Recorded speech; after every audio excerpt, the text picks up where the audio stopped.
মধ্যাহ্ন সেবার পর ঠাকুর একটু বিশ্রাম করেছেন। অধর ও অন্যান্য ভক্তরা ক্রমে ক্রমে এলেন।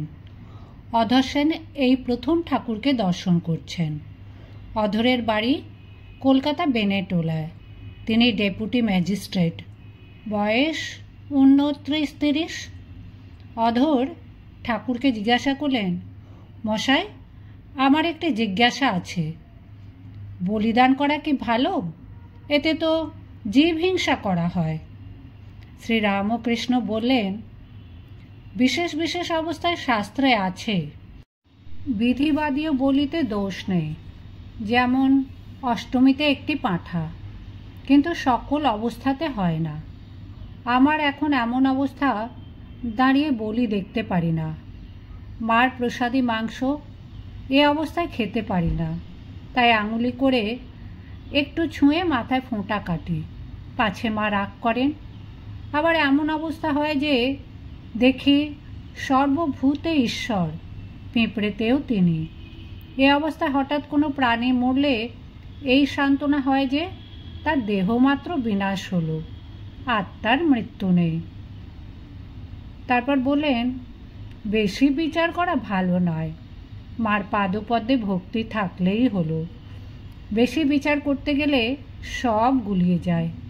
এদেশে পুকুরের জল ওপর ওপর খাও, বেশ পরিষ্কার জল পাবে। বেশি নিচে হাত দিয়ে নাড়লে জল ঘুলিয়ে যায়। তাই তার কাছে ভক্তি প্রার্থনা করো। ধ্রুবের ভক্তি সকাম, রাজ্য লাভের জন্যে তপস্যা করেছিলেন। প্রহ্লাদের কিন্তু নিষ্কাম অহৈতুকী ভক্তি। আর এক ভক্ত জিজ্ঞাসা করলেন, ঈশ্বরকে কিভাবে লাভ করা যায়? ঠাকুর বললেন, ওই ভক্তির দ্বারা, তবে তার কাছে জোর করতে হয়। দেখা দিবিনি, গলায় ছুরি দেব, এর নাম ভক্তির তম। ভক্তটি জিজ্ঞাসা করল, ঈশ্বরকে কি দেখা যায়? ঠাকুর বললেন, হ্যাঁ, অবশ্যই দেখা যায়। নিরাকার সাকার দুই দেখা যায়। সাকার ও চিন্ময় রূপ দর্শন হয়, আবার সাকার মানুষ, তাতেও তিনি প্রত্যক্ষ। অবতারকে দেখাও যে, ঈশ্বরকে দেখাও তা। ঈশ্বরই যুগে যুগে মানুষ রূপে অবতীর্ণ হন। তা ঈশ্বর শুধু সাকার বললে কি হবে? তিনি শ্রীকৃষ্ণের মতো মানুষের দেহ ধারণ করে আসেন, এও সত্য। নানা রূপ ধরে ভক্তকে দেখা দেন, এও সত্য। আবার তিনি নিরাকার, অখণ্ড সচ্চিদানন্দ, এও সত্য। বেদে তাকে সাকার নিরাকার দুই বলেছে, সগুণ বলেছে, নির্গুণও বলেছে। কীরকম জানো? সচ্চিদানন্দ যে যেন অনন্ত সাগর। ঠান্ডার গুণে যেমন সাগরের জল বরফ হয়ে জলে ভাসে, নানা রূপ ধরে বরফের চাই সাগরের জলে ভাসে, তেমনি ভক্তিহীন লেগে সচ্চিদানন্দ সাগরে সাকার মূর্তি দর্শন হয়। ভক্তের জন্য সাকার, আবার জ্ঞান সূর্য উঠলে বরফ গলে যায়। আগেকার যেমন জল তেমনই জল, অধঃ ঊর্ধ্ব পরিপূর্ণ, জলে জল।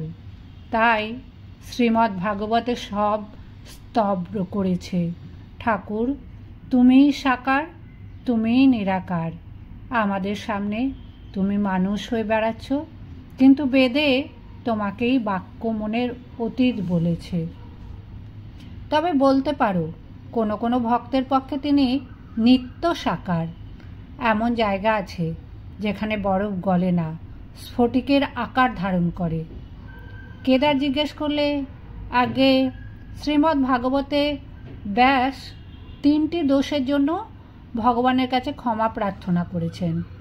এক জায়গায় বলেছেন, হে ভগবান, তুমি বাক্য মনের অতীত, কিন্তু আমি কেবল তোমার লীলা, তোমার সাকার রূপ বর্ণনা করেছি, অতএব অপরাধ মার্জনা করো। শ্রীরামকৃষ্ণ বললেন, হ্যাঁ, ঈশ্বর সাকার, আবার নিরাকার, আবার সাকার নিরাকারেরও পার, তার ইতি করা যায় না। একদিন ঠাকুর তার ঘরে ছোট খাটটিতে বসে মনির সঙ্গে নিভৃতে কথা বলছেন। মণি বসে আছেন মেঝেতে। আজ শুক্রবার 7ই সেপ্টেম্বর, ভাদ্র শুক্লা ষষ্ঠী তিথি, রাত আন্দাজ 7:30। ঠাকুর বললেন, সেদিন কলকাতায় গেলাম। গাড়িতে যেতে যেতে দেখি সব জীবের নিম্ন দৃষ্টি, সবাইয়ের পেটের চিন্তা, সব পেটের জন্য দৌড়ুচ্ছে। সকলেরই মন কামিনী কাঞ্চনে। তবে দু একজন দেখলাম ঊর্ধ্ব দৃষ্টি, ঈশ্বরের দিকে মন আছে। মনে বললেন, আজকাল আরও পেটের চিন্তা বাড়িয়ে দিয়েছে। ইংরেজদের অনুকরণ করতে গিয়ে মানুষের বিলাসের দিকে আরও মন হয়েছে, তাই অভাব বেড়েছে। ঠাকুর বললেন, ওদের ঈশ্বর সম্বন্ধে কী মত? মনে বলল, ওরা নিরাকারবাদী। ঠাকুর বললেন, আমাদেরও এখানেও ওই মত আছে।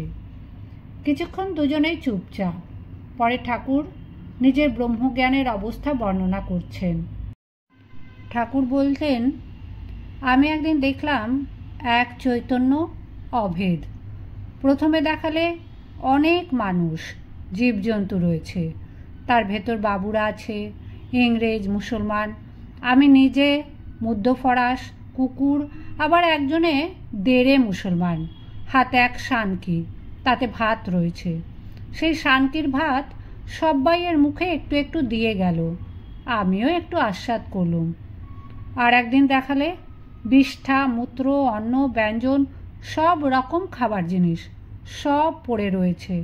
হঠাৎ ভেতর থেকে জীবাত্মা বেরিয়ে গিয়ে একটি আগুনের শিখার মতো সব আস্বাদ করলে, যেন জিহ্বা লক লক করতে করতে সব জিনিস একবার আস্বাদ করলে, বিষ্ঠা, মূত্র সব।